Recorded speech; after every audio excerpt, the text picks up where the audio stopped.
Hey, bonsoir les amis, c'est encore une joie de se retrouver ce soir. Et sans plus tarder, on va prendre un chant qui dit « Je ne veux que chanter pour toi, mon roi ». Alors lève-toi, prends la liberté, derrière ton écran, là dans le salon, avec toute ta famille, tu peux danser, taper des mains. Amen. Alléluia. Ce n'est pas une performance, mais le cri de mon cœur, un chant que pour toi, Seigneur. Je ne cherche pas un sentiment, ce n'est pas pourquoi je chante. Tu es celui que j'adore. Et ensemble, et je ne veux que chanter. Si je chante de tout mon être, si je chante pour toi, mon roi. Je peux imaginer autre chose que t'adorer. Mon désir, c'est te louer.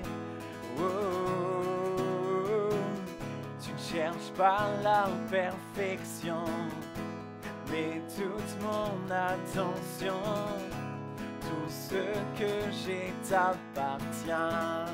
Alléluia. Bien plus qu'un chant qui ne dure qu'un instant, je vivrai ma vie pour t'adorer. Oui, je chanterai avec pleine conviction toute la louange t'heureux. Et je ne veux que chanter, si je chante de tout mon être, si je chante pour toi, mon roi. Je peux imaginer autre chose que t'adorer. Mon désir, c'est te louer.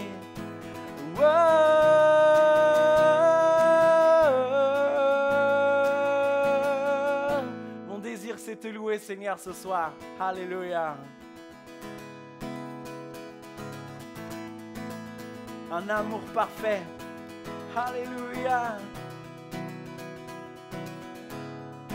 Amour parfait, tu t'es donné à la croix pour tout effacer de mes péchés. Tu t'es chargé et sur le bois. C'est par ta grâce seule que je suis pardonné. C'est par ta grâce seule que tu m'as racheté. Oh, oh, oh. Merci pour la croix, ton amour pour moi. Oh, oh, oh. Ta grâce ne faillit pas.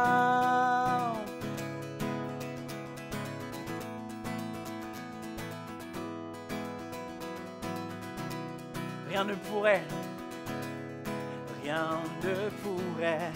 me justifier. Ton pardon est immérité. Tous mes efforts ne suffiraient à me sauver. Chantons, c'est par ta grâce seule que je suis pardonné. Ta seule grâce, c'est par ta grâce seule que tu m'as racheté. Oh, oh, oh. Merci pour la croix, ton amour pour moi. Oh, oh, oh. Ta grâce ne faillit pas. Ta grâce justifie, ta grâce m'affranchit, ta grâce purifie, ta grâce m'offre la vie, ta grâce m'a sauvé, ta grâce a pardonné, ta grâce m'a comblé, ta grâce m'a libéré, ta grâce justifie, ta grâce m'affranchit, ta grâce purifie, ta Ta grâce m'offre la vie, ta grâce m'a sauvé, ta grâce a pardonné, ta grâce m'a comblé, ta grâce m'a libéré. Oh, chantons, c'est par ta grâce, c'est par ta grâce seule que je suis pardonné. Alléluia. C'est par ta grâce seule que tu m'as racheté. C'est par ta grâce seule que je suis pardonné. C'est par ta grâce seule que tu m'as racheté. Oh. Alléluia. Amen.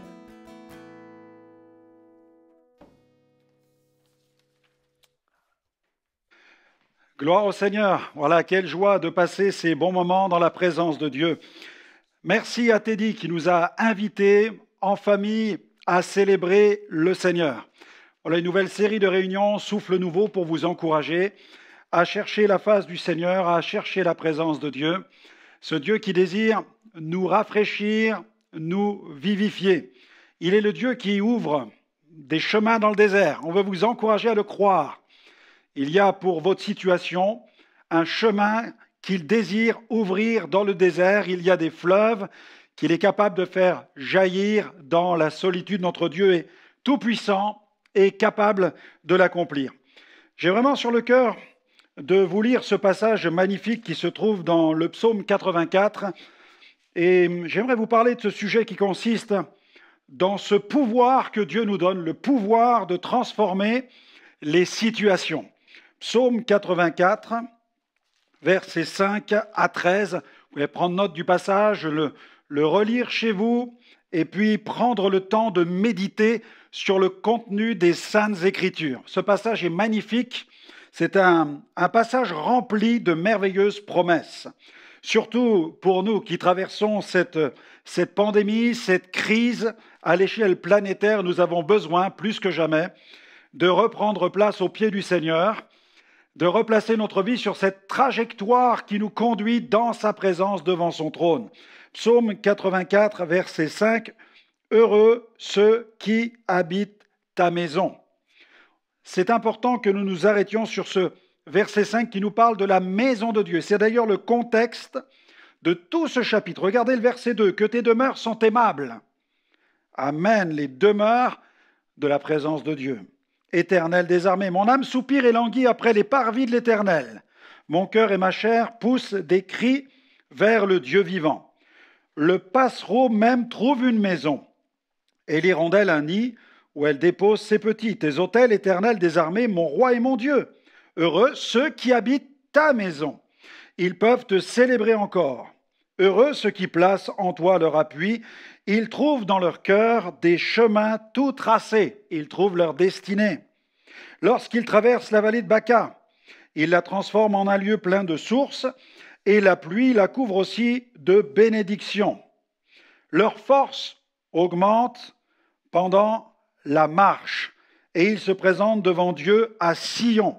Éternel, Dieu des armées, écoute ma prière, prête l'oreille, Dieu de Jacob. Toi qui es notre bouclier, vois, ô Dieu, et regarde la face de ton oint. Mieux vaut un jour dans tes parvis que 1000 ailleurs. Je préfère me tenir sur le seuil de la maison de mon Dieu plutôt que d'habiter sous les tentes de la méchanceté. Car l'Éternel Dieu, est un soleil et un bouclier. L'Éternel donne la grâce et la gloire. Il ne refuse aucun bien à ceux qui marchent dans l'intégrité. Éternel des armées, heureux l'homme qui se confie en toi. Amen. Gloire à Dieu, un passage qui nous prouve, qui nous apporte cette conviction, qui nous fournit cette conviction intérieure que nous possédons en nous le pouvoir de transformer les situations. Il ne s'agit pas, bien entendu, d'autosuggestion ou d'une pensée positive, mais c'est tout simplement la foi. La foi. Il est question de l'épreuve, dans ce psaume 84, mais il est aussi question du secours de Dieu dans l'épreuve. Donc il n'est certainement pas question aujourd'hui d'être dans le déni concernant l'épreuve. Nous avons tous intégré le fait que nous sommes appelés à traverser des épreuves et que la foi nous est donnée comme une grâce, comme un témoignage, selon lequel Dieu nous donne le pouvoir de traverser l'épreuve. On peut traverser l'épreuve, mais bien plus encore, on peut vivre une transformation dans l'épreuve, une transformation à titre personnel, mais aussi on peut transformer l'épreuve elle-même par la puissance du Très-Haut. Ainsi, tu n'es plus obligé de subir, tu es invité à croire, car grâce à la foi, grâce à la prière, bien entendu, parce que la prière du juste a une grande efficacité, grâce à la foi dans le Dieu Très-Haut, grâce à la prière de la foi et grâce à l'intervention surnaturelle de Dieu, tu vas pouvoir transformer les situations dans lesquelles tu te trouves. La foi s'élève en fait contre le fatalisme.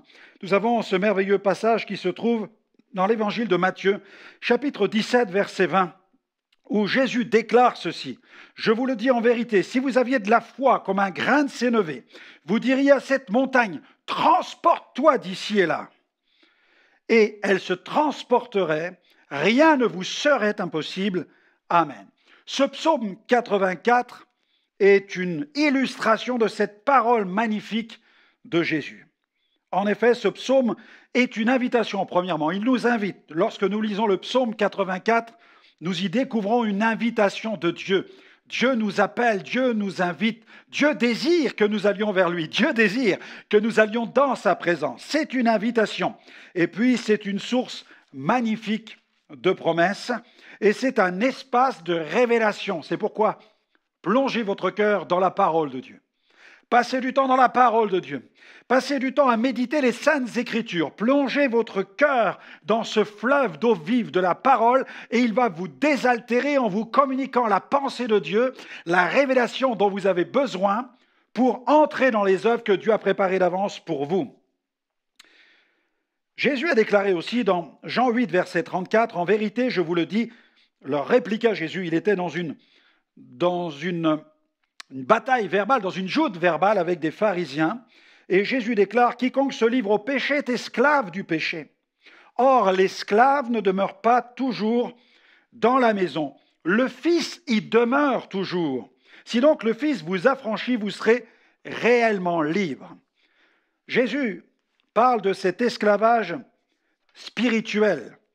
En effet, Jésus parle de la maison et il mentionne l'esclave. Et à son époque, dans l'Antiquité, il y avait différentes formes d'esclavage.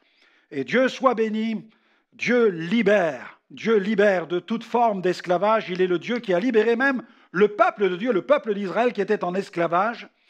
Et il n'y a pas mieux placé que le peuple d'Israël pour savoir que l'esclavage est quelque chose de terrible, mais que l'histoire de la délivrance du peuple d'Israël est comme une parabole. Une parabole, c'est comme une analogie. C'est véritablement un message que Dieu nous a donné, une illustration extraordinaire de la rédemption, où Dieu est venu libérer son peuple du joug de Pharaon, du pays de l'Égypte. Il l'a soustrait à l'esclavage pour le conduire, pour le mettre sur le chemin du pays promis. Il a ouvert la mer Rouge, ce peuple a bien sûr traversé le désert, mais dans le désert, il a vu la fidélité de Dieu, il en a été le témoin, il a vu les provisions divines, la puissance guérissante de Dieu, il a vu Dieu pourvoir à tous ses besoins dans le désert pendant 40 ans de pérégrination, et puis il y a ensuite le Jourdain qui était ouvert, le pays promis qui s'est ouvert, les murailles de Jéricho qui ont été brisées. Dieu est vraiment le causeur de brèche, il est celui qui nous libère de toute forme d'esclavage. Et la libération du peuple d'Israël de l'esclavage en Égypte est aussi l'illustration de la rédemption accomplie par Jésus à la croix. Jésus nous a libérés du joug de Satan, comme Israël a été libéré du joug de Pharaon. Jésus nous a ouvert la route qui nous mène à la présence de Dieu devant le trône de la grâce, de la même manière que l'Éternel a ouvert la route pour que le peuple d'Israël puisse entrer dans le pays promis. Et Jésus emploie cette image de l'esclave et elle a résonné immédiatement dans le cœur de la population qui l'écoutait parler, prêcher Et puis, elle a résonné aussi dans le cœur de tous les chefs religieux qui étaient là, en train de l'invectiver, de l'interpeller, de chercher à l'accuser, de le prendre en défaut. Jésus était en leur présence. Il leur dit, l'esclave ne demeure pas toujours dans la maison, le Fils y demeure toujours. Si donc le Fils vous affranchit, vous serez réellement libre. En effet, l'esclave n'avait aucun droit dans une maison. Et un esclave ne demeure pas toujours dans la maison du maître, parce que le maître peut le vendre à tout moment, il peut s'en séparer, il peut le renvoyer. Telle était partout dans l'Antiquité la déplorable situation des esclaves. Mais Jésus emploie ensuite l'expression du Fils. Il dit, mais si le Fils vous affranchit, vous serez réellement libre. Pourquoi emploie-t-il cette expression de Fils? Parce que le Fils appartient légalement, naturellement, il appartient à la maison de son Père. Il est l'héritier naturel, il est l'héritier légal de son Père. Et le Fils, il demeure toujours dans la maison parce que la maison lui appartient. Et si le Fils vous affranchit, vous serez réellement libre. Le Fils a le pouvoir véritablement d'affranchir, de libérer radicalement. Il a le droit d'affranchir tous les esclaves. Et les pharisiens qui écoutaient Jésus avaient besoin de cette délivrance. Ils avaient besoin d'être affranchis. Ils demeuraient sous le joug, sous l'emprise de l'Empire romain, puisque Rome exerçait son hégémonie sur tout le territoire d'Israël, et le peuple d'Israël à cette époque était asservi par l'Empire romain. Et lorsque Jésus emploie le terme d'esclave, eh bien ce terme résonne immédiatement dans le cœur des pharisiens qui l'écoutent, mais son message a une portée spirituelle véritablement prophétique, parce que Jésus ne parle pas seulement du joug de l'Empire romain, mais il parle aussi d'un autre joug qui pèse sur les pharisiens, c'est le joug de la loi. Ils sont enfermés prisonniers de la loi, parce que la loi les renvoie sans cesse à leur misère morale, leur misère spirituelle, à leur propre péché. Et la loi nous a été donnée justement pour montrer notre impuissance à triompher du péché. Et elle nous a préparés pour une ère nouvelle, celle du Saint-Esprit. Parce que seul le Saint-Esprit peut nous libérer de la puissance du péché en venant faire sa demeure en nous et en faisant de nous des nouvelles créatures. Ils étaient prisonniers de l'Empire romain, prisonniers de la loi de Moïse et prisonniers de leur propre péché. Mais Jésus dit, si le Fils vous affranchit, vous serez réellement libre. Alors une question se pose à chacun d'entre nous aujourd'hui. Et cette question est celle-ci, dans quelle maison habitez-vous? Dans quelle maison habitez-vous? Habitez-vous dans la maison du Père? Êtes-vous des héritiers des biens et des grâces de Dieu? Êtes-vous dans la demeure du Très-Haut? C'est ce que déclare le psaume 84, heureux ceux qui habitent ta maison. Est-ce que vous habitez la maison de Dieu?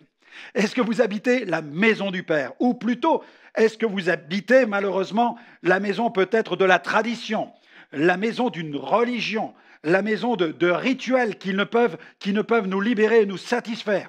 Est-ce que vous habitez peut-être aussi la maison de la sorcellerie, la maison du légalisme? Lorsque j'ai écouté pour la première fois l'Évangile, j'ai eu le privilège d'entendre le plein Évangile dans une petite assemblée dans le nord de la France, à la frontière belge, dans la ville de Sedan. Et c'est là, dans cette petite église, que j'ai entendu un homme qui prêchait le plein Évangile. Jésus sauve, Jésus guérit, Jésus libère, Jésus baptise du Saint-Esprit. Et ce soir-là, il a prié pour moi en m'imposant les mains. J'ai été délivré de l'emprise des démons. J'ai vécu un temps de visitation qui a produit une profonde transformation dans ma vie. Et je me souviens encore aujourd'hui de cet homme qui prêchait le plein évangile. Ce soir-là, dans cette assemblée, j'étais comme son ombre. Je le suivais dans toute l'église. J'essayais de discuter avec lui, de parler avec lui. J'essayais de négocier pour dormir dans cette demeure, pour dormir dans cette assemblée. Et je lui disais, à la maison, on ne peut pas dormir, c'est la maison du diable. Il y a des phénomènes paranormaux, les esprits se manifestent la nuit, des mains visibles se posent sur mon corps et mon corps est comme électrifié, il décolle en lévitation. J'avais vécu tellement de traumatismes liés à l'occultisme que je pensais qu'en quittant cette assemblée ce soir-là et en rentrant chez moi, j'allais retrouver ces puissances de ténèbres qui m'attendaient dans cette maison du diable. Mais ce pasteur m'a donné une parole de l'Écriture. Il m'a dit, voilà, si quelqu'un est en Christ, 2 Corinthiens, chapitre 5, verset 17, il est une nouvelle création. Les choses anciennes sont passées, voici toutes choses sont devenues nouvelles. Et il m'a dit, celui qui est en toi, 1 Jean, chapitre 4, verset 4, Il est plus fort que celui qui est chez toi. Et j'ai quitté cette assemblée avec la conviction que maintenant j'étais un temple, le temple du Saint-Esprit, et que Dieu habitait dans ma vie. Le miracle de la Nouvelle Alliance, c'est que non seulement Dieu nous appelle à venir demeurer dans sa présence, mais c'est que Dieu vient demeurer en nous par sa présence. Alléluia! C'est la révolution de la Nouvelle Alliance. C'est ce que nous avons lu dans les Écritures au verset 2 de ce chapitre 84, que tes demeures sont aimables, Éternel des armées. Mon âme soupire et languit après les parvis de l'Éternel. Mon cœur et ma chair poussent des cris vers le Dieu vivant. Le passereau même trouve une maison, et l'hirondelle trouve un nid, et elle y dépose ses petits. Tes autels, Éternel des armées, mon roi et mon Dieu, heureux ceux qui habitent ta maison, ils peuvent te célébrer encore. Imaginez cette grâce. Dieu vient faire sa demeure dans votre vie et il fait de votre vie la maison pour le Saint-Esprit. Il fait de vous le temple du Saint-Esprit. J'aime ce psaume, le 122, verset 1er. Je suis dans la joie quand on me dit « Allons à la maison de l'Éternel ». Et cet autre psaume, dans le psaume 133, « Car un jour dans tes parvis vaut mieux que 1000 ailleurs, j'aimerais mieux… » le psaume 84, verset 11, « Car un jour dans tes parvis vaut mieux que 1000 ailleurs, j'aimerais mieux me tenir sur le seuil dans la maison de mon Dieu que d'habiter dans les tentes de la méchanceté. » Et le psaume 133, « Voici, oh, qu'il est agréable, qu'il est doux pour des frères de demeurer ensemble. » C'est là que Dieu envoie la bénédiction et la vie pour l'éternité. Gloire à Dieu. Oh, quelle maison habites-tu? Je t'invite à prendre place et à venir habiter dans la présence de Dieu.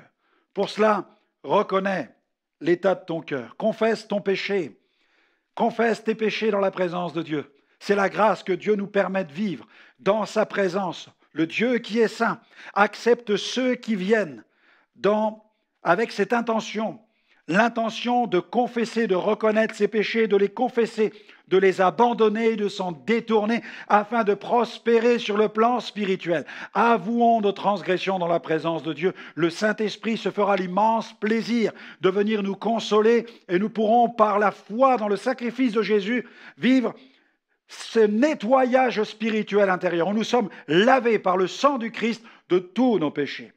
Un psaume qui nous révèle le secret du bonheur. Nous y découvrons la force de notre identité en Christ, en Dieu. Psaume 84, verset 5, « Heureux ceux qui habitent ta maison. » Le texte nous dit aussi « Heureux ceux qui placent en toi leur appui. » Le verset 6, « Ils trouvent dans leur cœur des chemins tout tracés. » Sur quoi repose votre identité? Il est nécessaire de faire reposer votre identité sur une seule personne. Il est nécessaire de bâtir votre vie spirituelle sur la seule fondation qui a le pouvoir de résister à toutes les tempêtes qui pourront s'acharner contre votre existence, le rocher qui est Christ. Dans l'évangile de Matthieu, Jésus nous enseigne une parabole extraordinaire.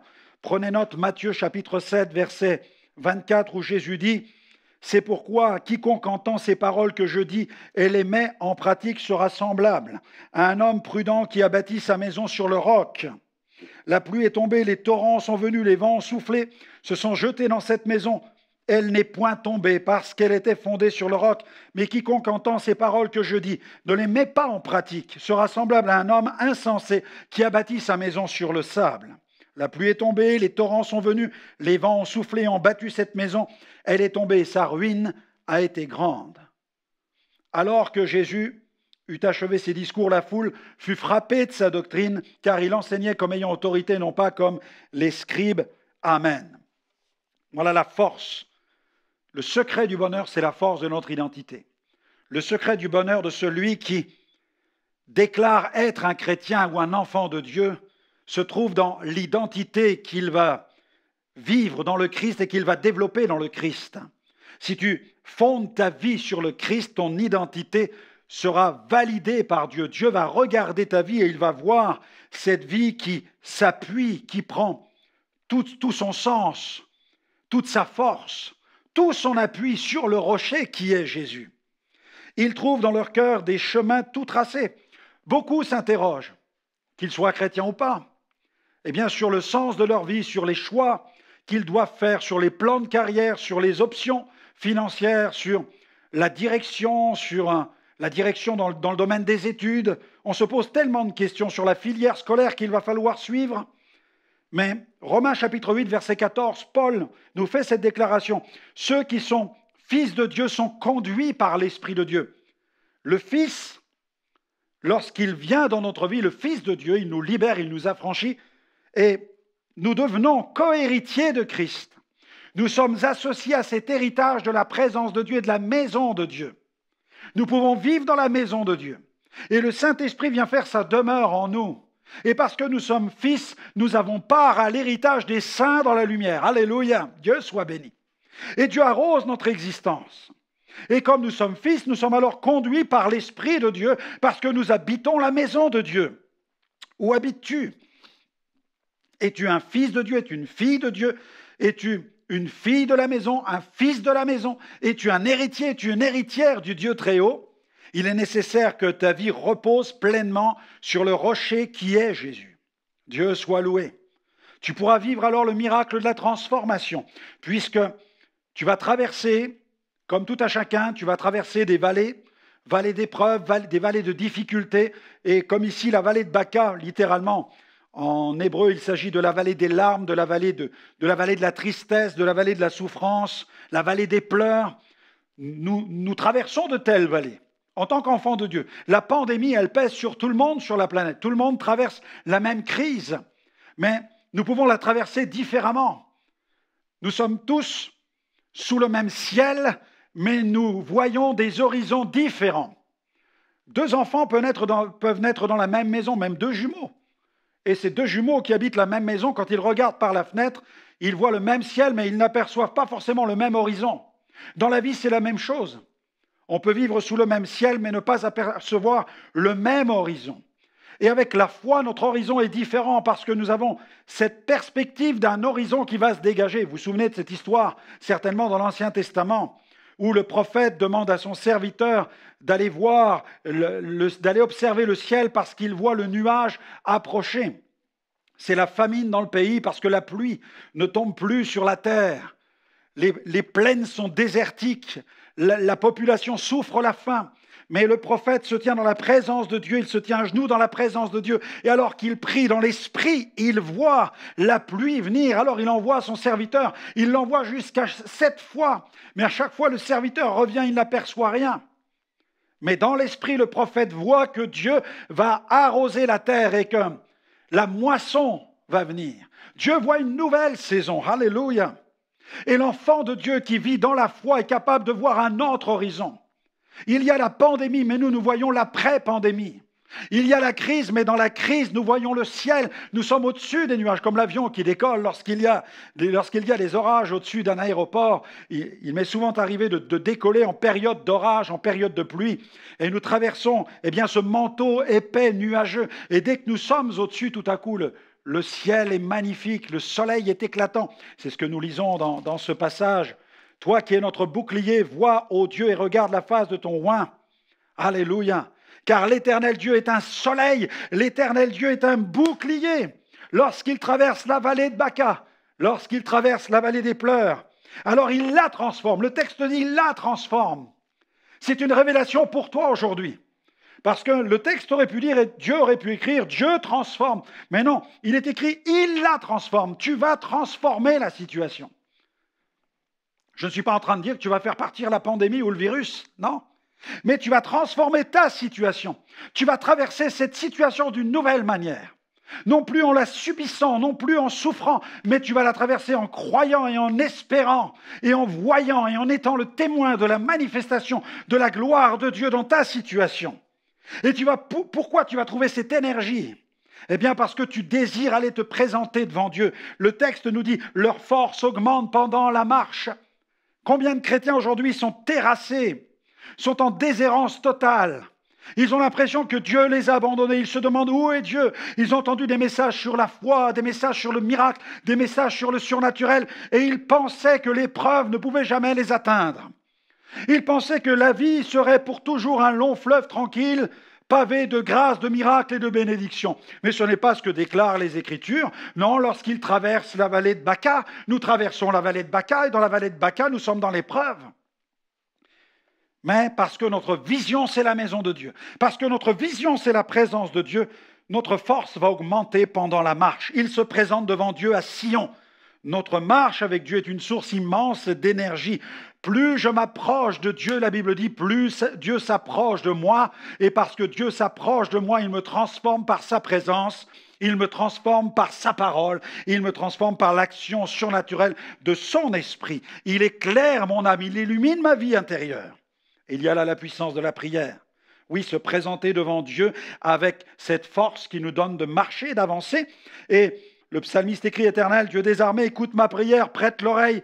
Dieu de Jacob, oui, entend. Dieu a les oreilles pour entendre, il a une bouche pour parler. Si la Bible nous dit rechercher la face de Dieu, c'est que Dieu est capable de nous entendre. Et si Dieu parle par sa parole, c'est que Dieu peut parler. Dieu dit et la chose arrive. Dieu ordonne et la chose s'accomplit. Alléluia. Dieu est tout-puissant. Alors cherchons la face de Dieu.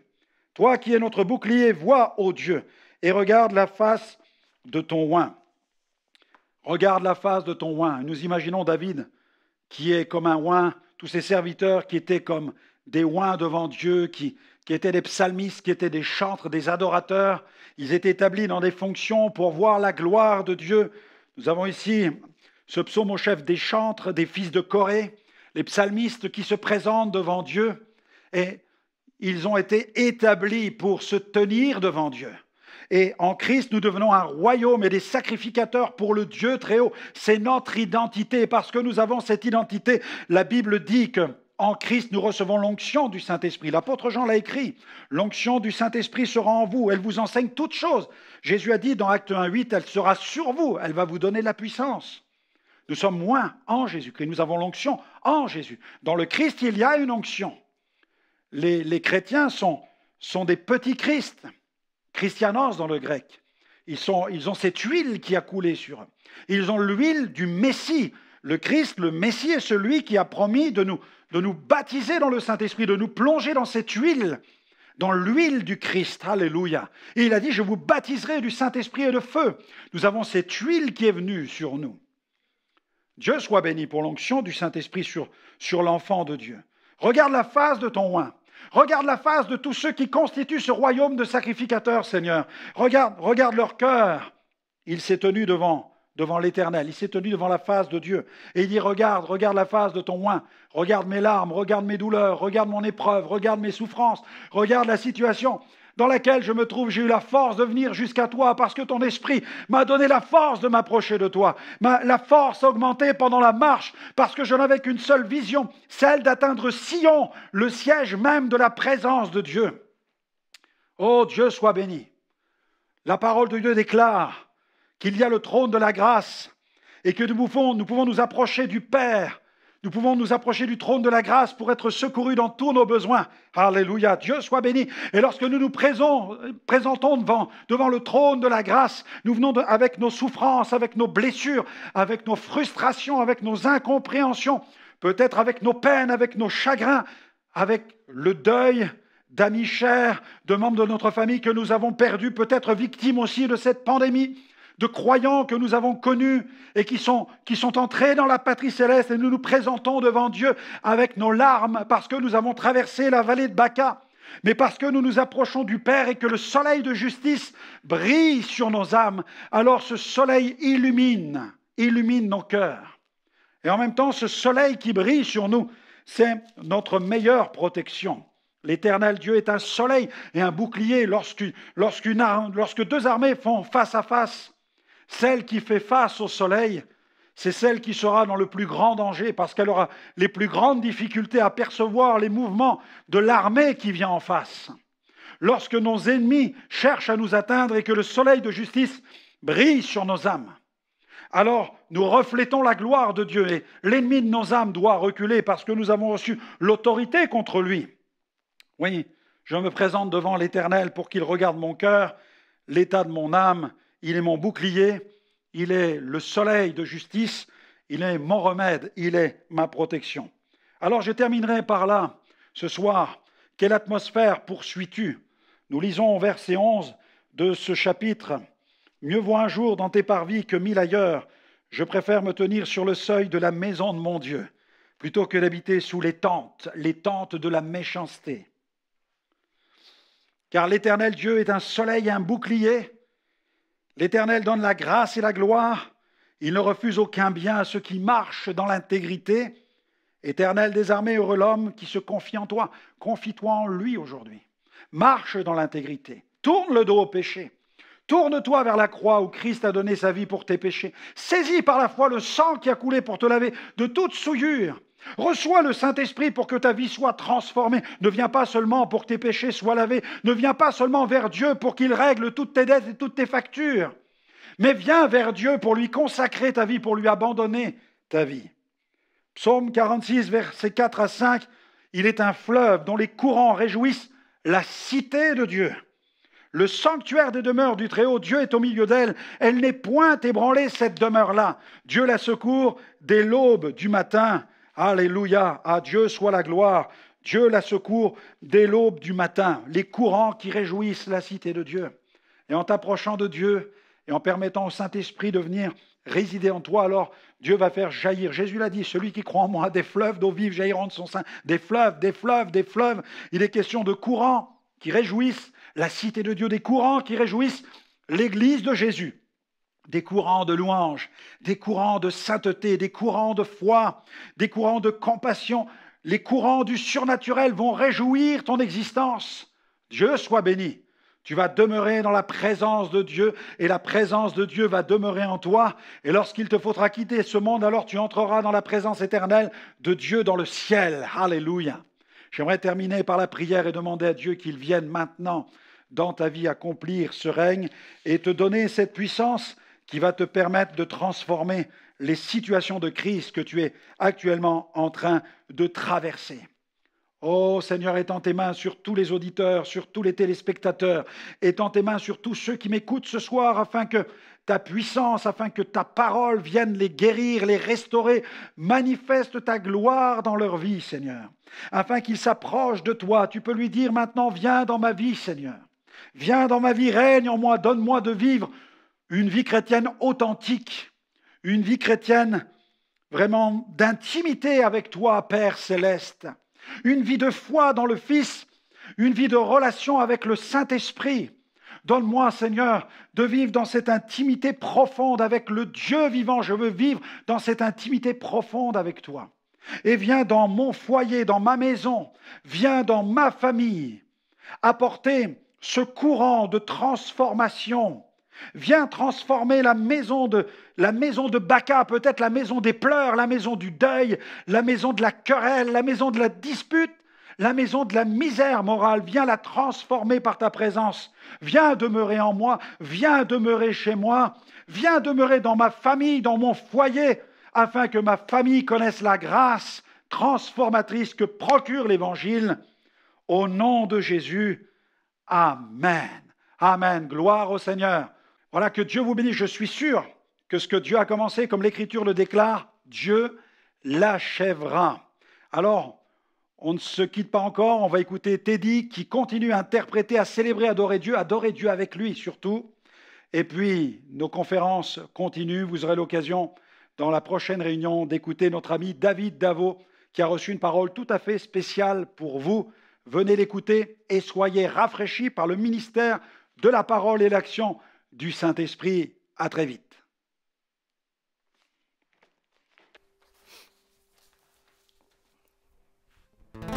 J'aimerais vous apporter ce chant qui dit « Là dans le feu ».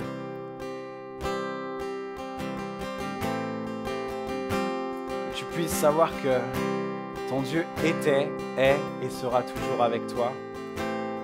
Et que tu ne promènes pas de regard inquiet. On va chanter ensemble. Il y a une grâce quand mon cœur traverse le feu. Amen. Une autre voix quand tout sombre autour de moi.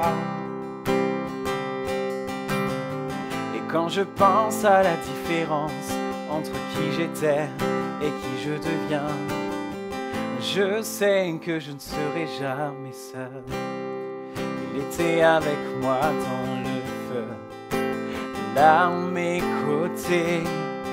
Il était présent dans la tempête, apaisant les mers.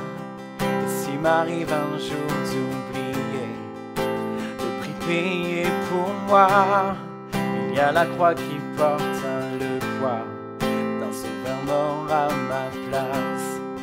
Il est avec moi dans le feu.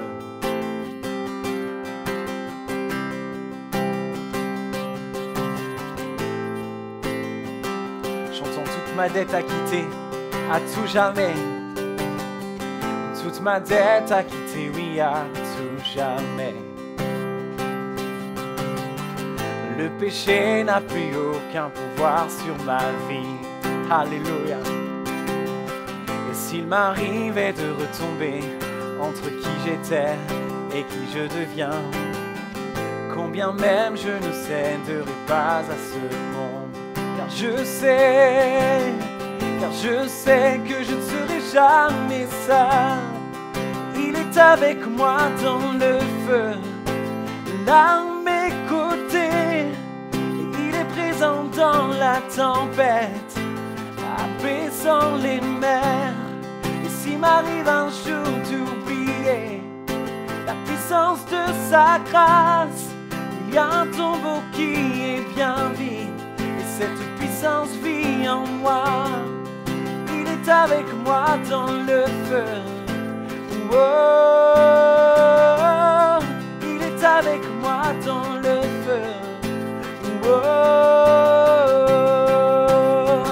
je vois la lumière dans les ténèbres, alors qu'elle fuit devant lui. J'entends dans les yeux un rugissement quand sa gloire nous envahit. Je sens la terre trembler là sous nos pieds, alors que les murs s'effondrent. Rien ne peut nous séparer, rien ne peut nous séparer.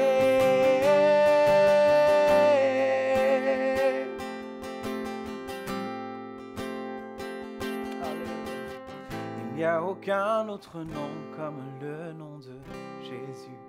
Amen. Lui qui était et qui est et sera jamais. Peu importe ce qu'il adviendra, entre qui je suis et qui je deviens, car je sais que je ne serai jamais seul. Woo! Je sais, car je sais que je ne serai jamais seul. Il sera avec moi dans le feu, là à mes côtés. Il sera présent dans la tempête, apaisant les mers. S'il m'arrive un jour d'oublier ta bonté envers moi, je me réjouirai même dans l'épreuve, car je sais que tu es là. Je vois la lumière dans les ténèbres, alors qu'elle fuit devant lui. J'entends dans les yeux un rugissement quand sa gloire nous envahit. Je sens la terre trembler là sous nos pieds, alors que les murs s'effondrent. Rien ne peut nous séparer, rien ne peut nous séparer, rien ne peut nous séparer. Oh.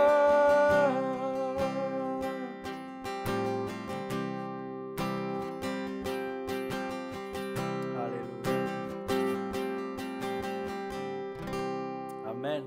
Rien ne peut nous séparer de son amour.